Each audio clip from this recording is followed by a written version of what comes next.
Halo sedulur, ketemu lagi sama gue di Saipi. Nah kali ini gue masih pengen ngebahas cerita manga One Punch Man. Kalau di episode sebelumnya kita udah ngebahas chapter 130 sampai 133. Kali ini gue mau ngebahas ada kejadian apa aja di chapter 134 sampai 136. Kayaknya ada perbedaan nomor chapter antara yang sub Indo sama yang sub Englishnya ya.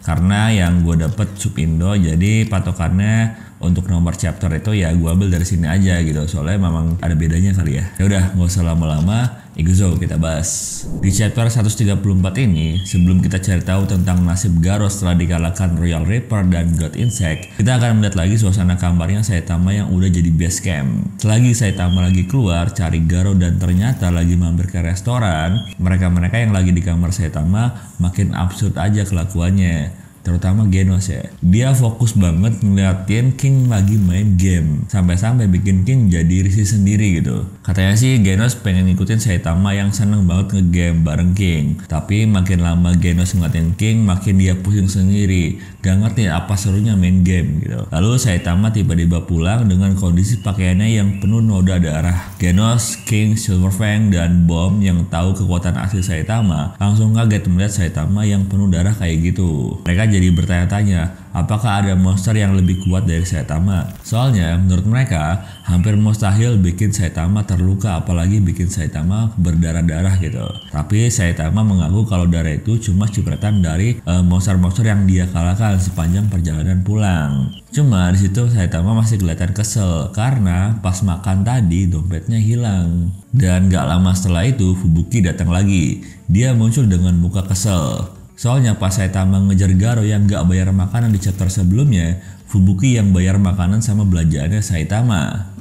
Kayaknya kamar Saitama benar-benar sibuk hari itu. Dan selagi Fubuki lagi marah-marah ke Saitama, Genos merasakan keberadaan makhluk berbahaya di sekitar rumahnya Saitama. Genos jadi khawatir kalau makhluk itu sangat kuat, bakal sulit melawannya. Kan Genos sendiri lagi nggak bisa bertarung karena belum servis ya. Fubuki nggak akan sanggup karena cuma tingkat B doang gitu. Silverfang dan Bomb juga sama-sama lagi kecapean setelah melawan Garo dan Mukade Choro. Lalu Saitama lagi lemah mentalnya karena dompetnya hilang katanya. Nah, satunya orang yang gak ngapa-ngapain menurut Genos adalah King. Makanya Genos menyuruh King menghadapi makhluk yang datang itu. Dibilang kayak gitu, King jadi panik sendiri. Soalnya yang tahu kalau King sebenarnya gak bisa bertarung tuh cuma Saitama. Jadi wajar kalau Genos nyuruh-nyuruh King buat ngalahin musuh. Untunglah makhluk yang lagi mendekat itu bukan monster, yaitu Dr. Kuseno, profesornya Genos yang datang dengan pakaian robot ala-ala Iron Man. Kedatangan Dr. Kuseno ini ingin memperbaiki Genos dan sekaligus bertemu Saitama yang udah dianggap Genos sebagai gurunya. Cuma emang dasar Saitama yang kurang bisa menghargai orang ya. Dia malah bilang begini coba, karena kamarnya sempit, jadi Saitama minta Dr. Kuseno cepet-cepet jemput Genos biar nggak sumpek kamarnya. Padahal Dr. Kuseno sekalian pengen berterima kasih karena Saitama udah ngejaga Genos. Ya basa-basi gitulah. Tapi Saitama langsung seneng pas Dr. Kuseno kasih bingkisan yang isinya daging. Ya udah, akhirnya semua yang ada di kamar Saitama pesta daging deh. Dan itu artinya mereka makin lama dan betah ada di kamarnya Saitama. Saitama pun nyesel sendiri udah nerima bingkisan dari Dr. Kuseno. Nah, kita bergeser ke ceritanya Garo. Setelah dikalahkan Royal Reaper dan God Insect, ternyata Garo masih hidup. Tubuhnya babak belur, tapi Garo masih bisa berdiri. Dari raut mukanya, Garo sangat marah dan kita pun dibuat bertanya-tanya. Setelah Garo dikalahkan monster, apakah dia masih ingin bergabung dengan asosiasi monster atau justru pengen mengalahkan para monster? Dan ada hal yang gak Garo tahu, yaitu nasib bocah kecil yang tadi bersamanya. Ternyata bocah itu dibawa oleh Royal Reaper dan God Insect ke markasnya asosiasi monster untuk menghadap Gyoro-Gyoro. Mereka mengatakan bahwa mereka telah menghabisi Garo. Di sini Gyoro-Gyoro sedikit kecewa, bukan karena Garo telah kalah, melainkan dia kecewa karena Garo gak mampu mengalahkan Royal Reaper dan God Insect. Padahal Gyoro-Gyoro menaruh harapan besar kepada Garo. Lalu mengenai nasib bocah itu, dia pada akhirnya ditahan di markas mereka untuk sementara waktu. Kemudian Gyoro-Gyoro meminta semua monster untuk bersiap-siap menghadapi pertarungan dengan asosiasi pahlawan. Dan sepanjang bocah itu dibawa ke sel, kita ditunjukkan beberapa monster yang ada di sana tengah melakukan latihan sebagai persiapan mereka menghadapi para hero dari asosiasi pahlawan.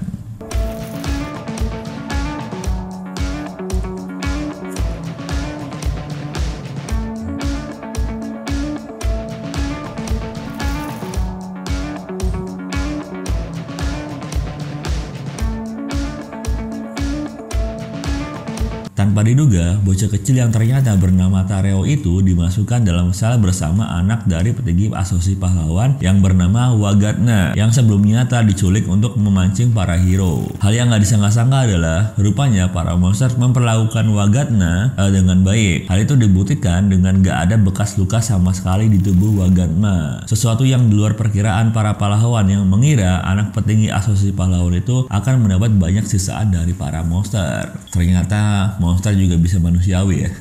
Di chapter 135 ini, kita akan melihat pembalasan Garo kepada Royal Reaper yang telah membuatnya hampir mati. Garo kembali ke markas asosiasi monster dengan penuh amarah. Tapi sebelum melihat pertarungan ronde kedua antara Garo dan Royal Reaper, kita simak dulu situasi yang ada di markas asosiasi pahlawan. Asosiasi pahlawan sudah membuat pergerakan. Mereka tengah bersiap menyusun strategi terakhir untuk menyerang markas asosiasi monster dan menyelamatkan putra petinggi asosiasi pahlawan yang diculik monster. Beberapa pahlawan kelas S telah diundang dan datang ke markas. Mereka yang telah datang adalah Tatsumaki, Atomic Samurai, Puri-Puri Prisoner, Zombie Man, Big God, Flashy Flash, Super Alloy Darkshine, dan Child Emperor. Tujuan mereka berkumpul adalah untuk membagi tugas dalam penyerbuan kota yang diduga dijadikan markas asosiasi monster. Selain itu, mereka mendiskusikan para hero lain yang bisa dijadikan pasukan penyerbu. Pada saat mereka mulai menyusun nama-nama hero dari kelas B hingga kelas A yang akan dimasukkan dalam tim, tiba-tiba Tatsumaki bilang kalau nggak usah menyertakan Fubuki adiknya. Tatsumaki nggak mau kalau Fubuki kenapa-napa. Ya walaupun gayanya songong tapi Tatsumaki sayang sama adiknya juga ya.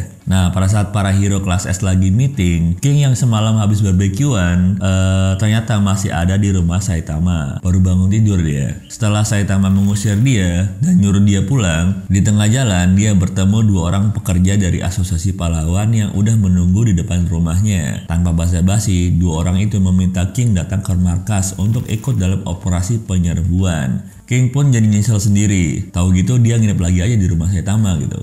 Nah, kita geser lagi ke suasana di markas asosiasi monster. Situasi yang gawat terjadi di sana, yaitu bocah bernama Tareo mau dieksekusi sama Royal Reaper. Tapi momen heroik datang. Garo tiba-tiba muncul lalu menyerang tanpa banyak omong. Dengan sekali pukul, Garo berhasil mengalahkan Royal Reaper saat itu juga. Di sini kita udah bisa melihat bahwa kekuatan Garo telah meningkat sejak digalakkan Royal Reaper sebelumnya. Setelah itu, sambil meminta Tareo untuk mengikutinya, Garo mengatakan bahwa dia udah gak ada urusan lagi di tempat itu. Entah apa maksudnya. Apakah Garo ingin keluar dari asosiasi monster atau cuma ingin menyelamatkan bocah itu aja? Nggak tahu juga sih. Yang jelas, setelah mengalahkan Royal Reaper, Garo dan Tareo mencoba keluar dari sana. Tapi kemudian dihadang beberapa monster kelas rendah. Tanpa perlawanan, Garo menghancurkan mereka semua. Lalu tiba-tiba muncullah makhluk menyeramkan berukuran raksasa untuk menghadang Garo dan Tareo. Hadangan monster mengerikan berukuran binatang buas raksasa itu membuat Garo sadar diri kalau dia harus menghindari pertarungan. Ya, meski Garo harus dihinggapi aura balas dendam, tapi pertarungan dengan Royal Reaper sebelumnya membuatnya sadar kalau dia nggak harus mengikuti egonya untuk mengalahkan semua orang atau monster. Oleh karena itu, Garo dan bocah itu pelan-pelan memilih mundur agar gak memancing amarah si monster binatang buas itu. Sialnya, pada saat mereka berhasil kabur sembunyi-sembunyi dari pandangan monster binatang buas tadi, Garo tiba-tiba diserang oleh 3 monster lainnya, yaitu monster tikus bernama Super Mouse, monster berbentuk shower bernama Showerhead, dan monster tanduk lancip bernama Unihorn. Dan pertarungan pun gak bisa dihindari. Garo mati-matian untuk mengalahkan ketiga monster itu dengan sisa tenaganya. Di sini, tanda-tanda kekuatan Garo mulai mendekati kekuatan monster mulai terlihat. Dia memang udah menjadi jauh lebih kuat dan kelihatan menakutkan. Tapi ketika Garo akan mengalahkan ketiga monster tadi, tiba-tiba monster binatang buas yang bernama Overgrown Rover muncul lagi dan menyerang dengan tembakan dari mulut yang mirip biju damanya Kurama. Hal itu membuat Garo terpaksa lari sekuat-kuatnya sambil menarik bocah kecil Tareo untuk menghindari dampak ledakan. Meski pada tembakan pertama Garo berhasil menghindari dan menyelamatkan Tareo, tapi monster itu masih mengincarnya. Lalu ada satu momen Garo berada sangat dekat saat monster itu akan menyerang dengan tembakan kedua dan boom. Garo terhempas. Dia terkena serangan itu dengan telak. Sebagian ruang markas besar hancur. Bahkan jika dilihat dari permukaan, dampak serangan itu mirip gempa bumi yang membuat bangunan di atasnya bergetar. Untuk sekilas, Garo menduga dirinya akan mati saat itu juga. Tapi secara ajaib, Garo mengaktifkan kekuatan misterius yang membuatnya bisa bertahan. Bahkan masih mampu berdiri setelah terkena serangan hebat itu. Dengan kekuatan barunya itu, Garo coba melawan dan terjadilah pertarungan hebat yang membuat sebagian wilayah kota hancur. Tapi ternyata kekuatan baru Garo tersebut belum mampu melukai monster Overgrown Rover. Kemudian lewat serangan balik, monster itu menjatuhkan Garo menembus ruangan-ruangan yang ada di markas asosiasi monster hingga terjatuh tepat di depan Gyoro-Gyoro, sang otak di balik aktivitas asosiasi monster. Nah, di sini kita bisa mengetahui tentang kekuatan Gyoro-Gyoro ini pada saat membantu menyingkirkan batu-batu yang menimpa Garo, yaitu telekinesis, kekuatan yang sama kayak Tatsumaki dan Fubuki. Cuma kita masih belum tahu siapa yang lebih kuat, apakah Gyoro-Gyoro atau Tatsumaki. Dan momen pertemuan Garo dengan Gyoro-Gyoro untuk kedua kalinya ini dimanfaatkan untuk memutuskan apakah yang akan dilakukan asosiasi monster terhadap Garo. Apakah akan menghakiminya atau masih ingin mengajak Garo bergabung dengan asosiasi monster.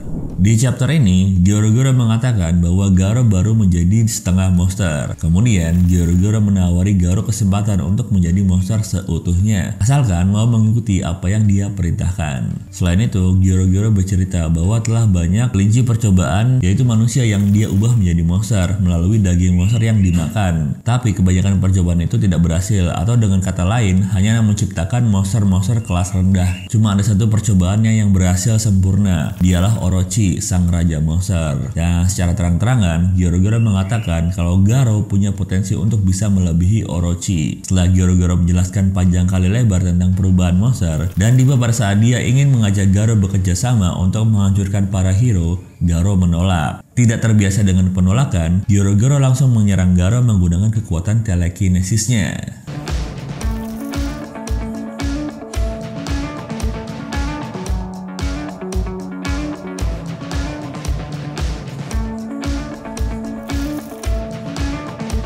Tapi Garo yang dikatakan udah jadi setengah monster berhasil menahan serangan itu tanpa kesulitan. Malahan dia balik menantang. Kemudian muncul serangan mendadak dari Orochi, sang raja monster. Dilihat dari manapun, Orochi dengan tubuh raksasanya itu bakal jadi lawan yang mustahil bagi Garo. Tapi di sini kita akan melihat seberapa kuat Garo dengan mode setengah monsternya melawan sang raja monster yang dikatakan Gyoro-Gyoro sebagai monster terkuat yang pernah diciptakannya. Dan jika diadaptasi ke anime di season ketiga nanti, pertarungan Garo melawan Orochi akan menjadi salah satu pertarungan paling seru yang akan dinantikan para fans One Punch Man.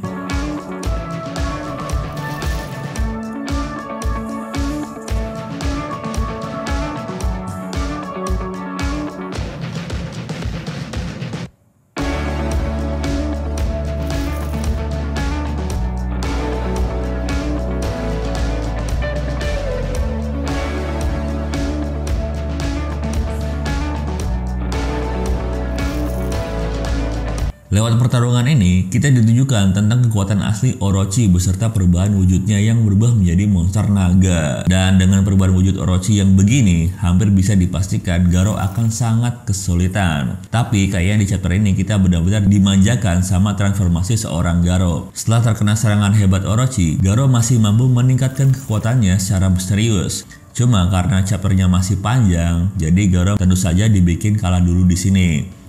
Dia benar-benar kalah telak oleh serangan pamungkas Orochi. Kemudian muncul pertanyaan nih, apakah Garo akan kembali disembuhkan oleh asosiasi monster atau dibiarin gitu aja? Pokoknya chapter-chapter berikutnya semakin menarik buat diikuti. Oh ya, dan di bagian akhir chapter 136 ini kita bisa melihat bahwa Saitama udah bergerak. Dia menemukan saluran bawah tanah yang membuatnya penasaran. Nah, mau tahu kelanjutan ceritanya seperti apa? Tunggu di video selanjutnya ya. Oke.